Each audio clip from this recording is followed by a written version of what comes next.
بسم اللہ الرحمن الرحیم۔ السلام علیکم کلاس 10th۔ آج ہم آپ کی مطالعہ پاکستان کا چیپٹر نمبر 6 کا کوشچن نمبر 7 کر رہے ہیں۔ 1973 کے آئین کے اہم پہلو بیان کیجیے۔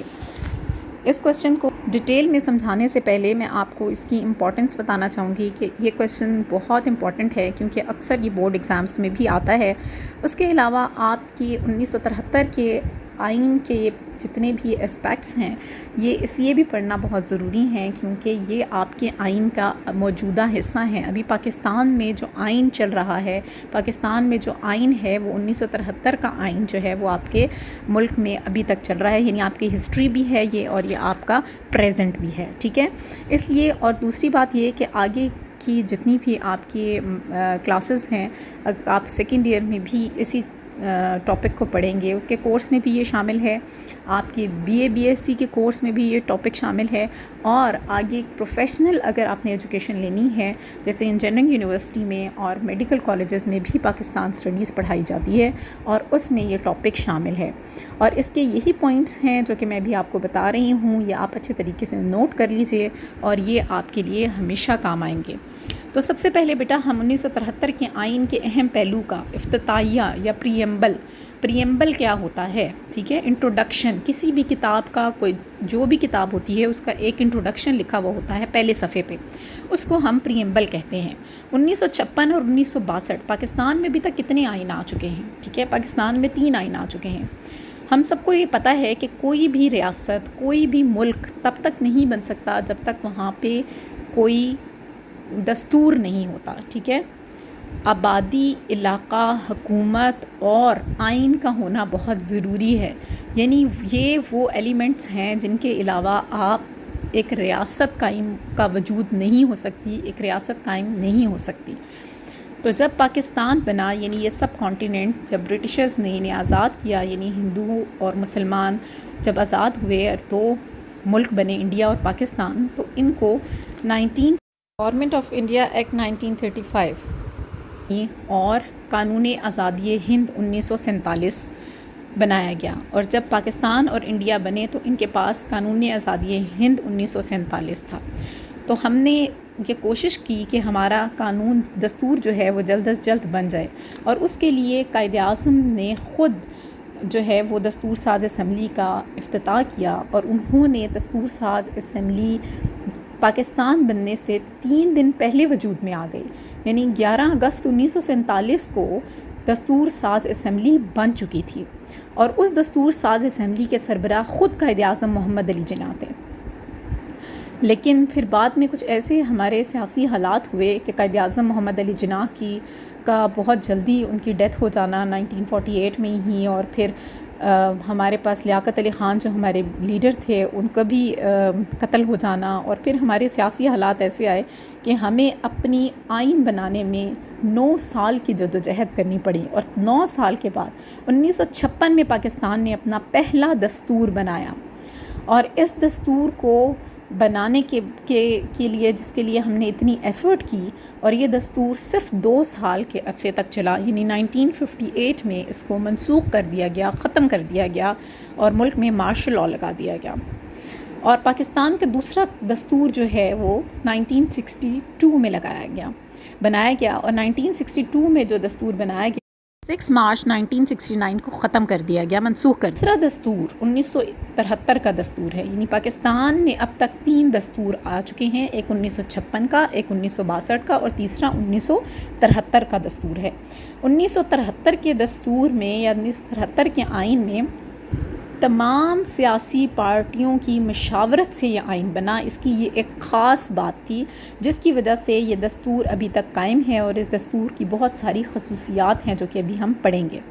ہمارا جو پریمبل ہے تحت مقاصد کو شامل کیا گیا، بننے کے بعد 1949 میں ایک قرارداد پیش کی گئی تھی، اور اس کا قرارداد کو منظور کیا گیا، قرارداد مقاصد جس کو ہم کہتے ہیں یا آبجیکٹیو ریزولوشن کہتے ہیں، اور اس میں کلیئر کٹ یہ بتایا گیا تھا کہ پاکستان میں جو بھی دستور بنایا جائے گا وہ اسلامی بنیادوں پر بنایا جائے گا، جس میں سب کو پتہ ہے کہ اسلام کی بنیاد کیا ہے کہ سپریم اتھارٹی اللہ تعالیٰ کے پاس ہے، یعنی حاکمیت اللہ تعالیٰ کے پاس ہے، اور ہمارے دستور میں یہ کلیئر لکھا ہوا ہے کہ حاکمیت اللہ تعالیٰ کے پاس ہے، اور اللہ تعالیٰ ہی کے اس اقتدار کو ہم بطور امانت استعمال کرتے ہیں، چاہے ہمارے پاس کوئی بھی سیٹ ہے، کوئی بھی پوزیشن ہے، کوئی بھی اختیار دیا گیا ہے تو وہ ہمیں اللہ تعالیٰ کی طرف سے دیا گیا ہے، لیکن مکمل جو طاقت کا سرچشمہ ہے وہ اللہ تعالیٰ کی ذات ہے۔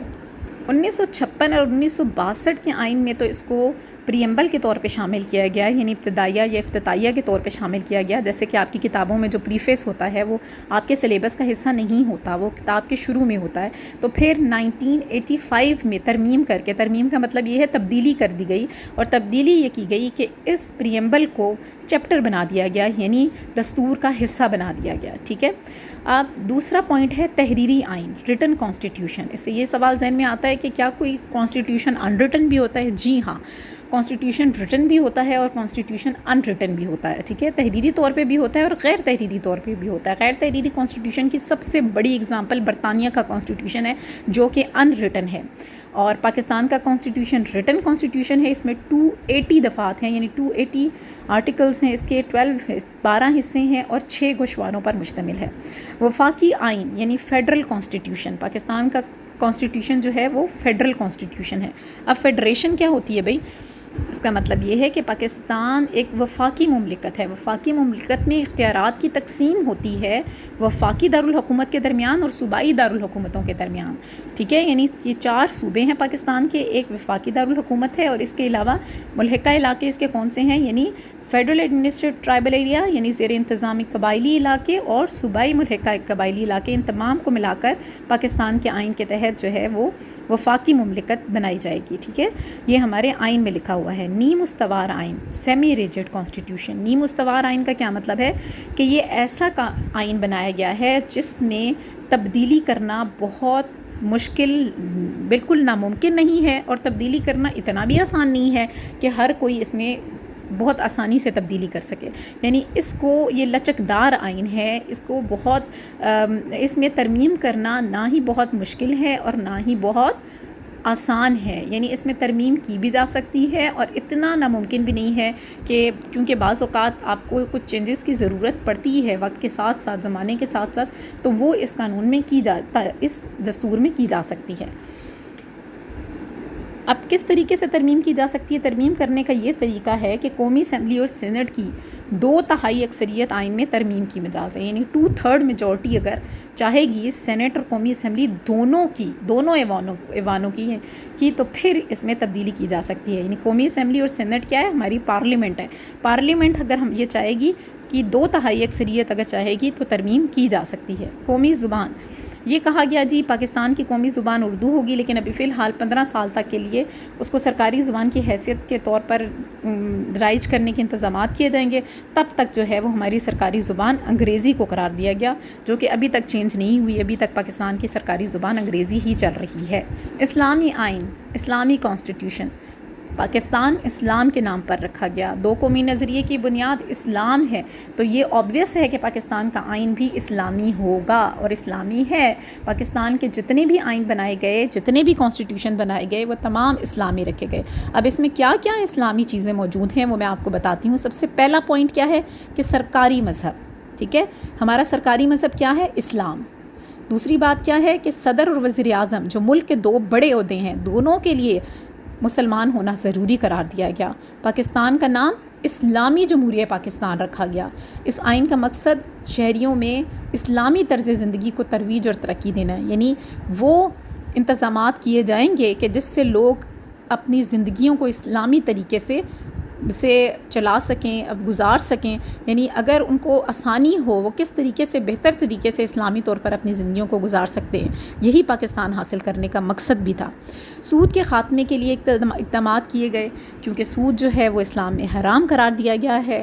ریاست میں زکوٰۃ اور اوقاف کو منظم کرنے کی کوشش کریں گے، یعنی یہ وہ اصول ہیں جو کہ ہمیں اسلام نے سکھائے ہیں، ہم ان کو اپنے معاشرے میں ان کو نافذ کریں گے، ان تمام چیزوں کو۔ یہ ہمارے قانون میں لکھا ہوا ہے، یہ ہمارے آئین میں لکھا ہوا ہے۔ آزاد خود مختار عدلیہ، جوڈیشری، جیسے کہ آپ سب کو پتہ ہے کہ ہماری حکومت کو چلانے کے لیے یا ملک کو چلانے کے لیے 3 ادارے ہوتے ہیں، ٹھیک ہے. ایک ہمارا لیجسلیچر ہوتا ہے، ایک ہمارا جسے آپ مقننہ بھی کہتے ہیں، یعنی وہ ادارہ جو ملک کے لیے قانون بناتا ہے، ٹھیک ہے، اور ایک عاملہ ہوتی ہے یا جو انتظامیہ ہوتی ہے جو ملک کو چلاتی ہے، اس کو چلانے کے لیے جو قانون بنایا جاتا ہے اس کو کس طریقے سے امپلیمنٹ کرنا ہے وہ ہماری عاملہ کرتی ہے، ٹھیک ہے. ایگزیکٹو اور جو ہماری عدلیہ ہے اس کا کام کیا ہے کہ وہ اس بات پہ نظر رکھتی ہے کہ کیا قوانین جو بنائے جا رہے ہیں وہ آئین کے مطابق بنائے جا رہے ہیں، اور جو لوگ قانون کی خلاف ورزی کریں گے ان کو سزا دینے کے لیے عدلیہ بنائی جاتی ہے. تو ان تینوں اداروں کا اپنے اپنے دائرے اختیار میں رہ کر کام کرنا بہت ضروری ہے، اور تینوں کا ایک دوسرے پر اثر و رسوخ نہیں ہونا چاہیے.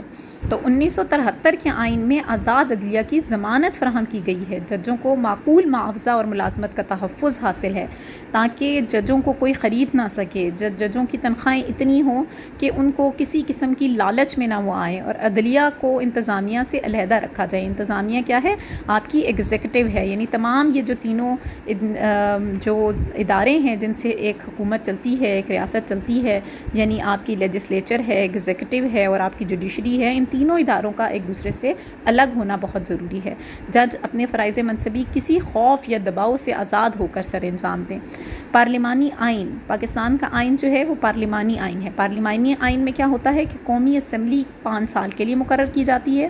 ملک میں پارلیمانی نظام رائج ہے. پارلیمانی نظام میں ملک کا جو سربراہ ہوتا ہے، یعنی ہیڈ آف دا اسٹیٹ جو ہے وہ صدر ہوتا ہے، اور ہیڈ آف دا گورنمنٹ جو ہوتا ہے وہ وزیر اعظم ہوتا ہے. ہیڈ آف دا اسٹیٹ اس وقت جو آپ کے ملک کے ہیں وہ کون ہیں؟ صدر عارف علوی. اور اس وقت ہیڈ آف دا گورنمنٹ کون ہیں؟ Imran Khan. The President of Pakistan is Arif Alvi and prime minister of Pakistan is Imran Khan. صدر کا انتخاب کیسے کیا جاتا ہے؟ صدر کو قومی اسمبلی اور سینٹ یعنی پارلیمنٹ ان 2 اداروں پر مشتمل ہے. قومی اسمبلی اور سینٹ یہ دونوں اور 4 صوبائی اسمبلیاں مل کر منتخب کرتی ہیں، جبکہ وزیر اعظم کا انتخاب قومی اسمبلی کی اکثریت سے کیا جاتا ہے. یعنی قومی اسمبلی میں جس پارٹی کی اکثریت ہوتی ہے، جو پارٹی کی تعداد زیادہ ہوتی ہے، وہی اپنا وزیر اعظم چن سکتی ہے، کیونکہ جس کو زیادہ ووٹ حاصل ہوں گے قومی اسمبلی میں وہی پارٹی کا سربراہ جو ہے وہ وزیر اعظم بنتا ہے، یا وہ جس کو بھی نمائندہ چنیں گے وہی وزیر اعظم بنتا ہے. اگلا پوائنٹ ہے آئین کی بالادستی، سپریمیسی آف کانسٹیٹیوشن. اگر کوئی شخص موجودہ آئین کو غیر آئینی طریقے سے توڑے گا یا توڑنے کی کوشش کرے گا تو اس کو کیسی سزا دی جائے گی؟ سنگین سزا دی جائے گی اور غداری کی سزا دی جائے گی. پاکستان میں غداری کی سزا موت ہے، سزائے موت ہے. آئینی ادارے، کانسٹیٹیوشنل انسٹیٹیوشنز، اور کچھ آئینی ادارے بنائے گئے جس میں مشترکہ مفادات کی کونسل، قومی اقتصادی کونسل، قومی مالیاتی کمیشن، الیکشن کمیشن اور وفاقی محتسب بنائے گئے. اور یہ ادارے جو ہیں ان کو یہ بھی مینشن کیا گیا کہ یہ اپنے فرائض سر انجام دیں گے اور اس طرح سے سر انجام دیں گے کہ ملک کے مفاد کے لیے یہ کام کریں گے. 2 ایوانی مقننہ یعنی بائی کیمرل لیجسلیچر بنائی گئی، جس میں ایسی لیجسلیچر ہوگی یا قانون سازی کا ایسا ادارہ بنایا گیا جس میں 2 ادارے ہوں گے. بائی کیمرل کا مطلب ہوتا ہے 2 ادارے، اور یونی کیمرل کا مطلب ہوتا ہے کہ ایک ہی ایوان ہوگا. اور بائی کیمرل کا مطلب ہے کہ 2 ایوان ہوں گے. یعنی 1973 کے آئین کے مطابق پارلیمنٹ 2 ایوانوں پر مشتمل ہوگی، ایک ایوان بالا اور دوسرا ایوان زری. ایوان بالا سینٹ اور ایوان زری قومی اسمبلی ہے پاکستان میں. اسی طرح سے ایوان بالا اور ایوان زری جو ہیں وہ جہاں پہ بائی کیمرل لیجسلیچر کی اگزامپلز ہیں تو وہ ایک کیونکہ برطانیہ ہے بائی کیمرل لیجسلیچر ہے وہاں پر بھی، اور وہاں پہ ایوان بالا کو ہاؤس آف لارڈ کہتے ہیں اور ایوان زری کو ہاؤس آف کامن کہتے ہیں. اسی طرح سے ہندوستان میں، انڈیا میں ایوان بالا کو لوگ راجیہ سبھا کہتے ہیں اور ایوان زری کو لوک سبھا کہا جاتا ہے. سینٹ میں صوبوں کو مساوی نمائندگی دی جائے گی، یعنی سینٹ میں تمام صوبوں کی ایک جتنی سیٹ ہوں گی. ٹھیک ہے، ابھی جو ہماری موجودہ سینٹ ہے اس میں ٹوٹل 104 سیٹس ہیں اور تمام صوبوں کی ایکول سیٹس ہیں، چاہے ان کی آبادی کم ہے زیادہ ہے، ان کا علاقہ کم ہے یا زیادہ ہے. اور مستقل ایوان جو ہوتا ہے وہ سینٹ ہوتا ہے جس کی میعاد یا مدت جو ہے وہ 6 سال کے لیے ہوتی ہے. ارکان جو قومی اسمبلی کے ہیں ان کی وہاں پر آبادی کے لحاظ سے سیٹیں ہوتی ہیں، یعنی جس صوبے کی جتنی آبادی ہے اس کی اتنی سیٹس ہوتی ہیں. اور قومی اسمبلی کی ٹوٹل کل تعداد جو ہے وہ 342 ہے. اور قومی اسمبلی اور سینٹ کی جو جتنے بھی ممبران ہیں ان کی تعداد ملا کر، یعنی پارلیمنٹ جسے مجلس شورا بھی کہتے ہیں، کہ کل ممبران کی تعداد جو ہے وہ 446 ہے۔ بنیادی حقوق یا فنڈامنٹل رائٹس یعنی انسانی بنیادی حقوق جو ہیں وہ ہمارے آئین کے مطابق ہمیں حاصل ہیں۔ پارلیمنٹ اور صوبائی اسمبلیوں کو بنیادی حقوق کے منافی کوئی قانون بنانے کی اجازت نہیں ہوگی، یعنی کسی قسم کا کوئی ایسا قانون نہیں بنایا جا سکتا جس سے کسی بھی فرد کے بنیادی انسانی حقوق جو ہیں وہ ختم ہو جائیں۔ ہمارے معاشرے میں بنیادی حقوق کے تحفظ کا خیال رکھا جائے گا، یہ ہمارے آئین میں شامل ہے۔ 12 کے 12 پوائنٹ بہت اچھے طریقے سے سمجھ میں آ گئے ہوں گے۔ آپ نے اس کو اچھے طریقے سے یاد کرنا ہے اور اس کو ٹیسٹ کے لیے پریپیئر کرنا ہے۔ اپنا بہت خیال رکھیے گا۔ اللہ حافظ۔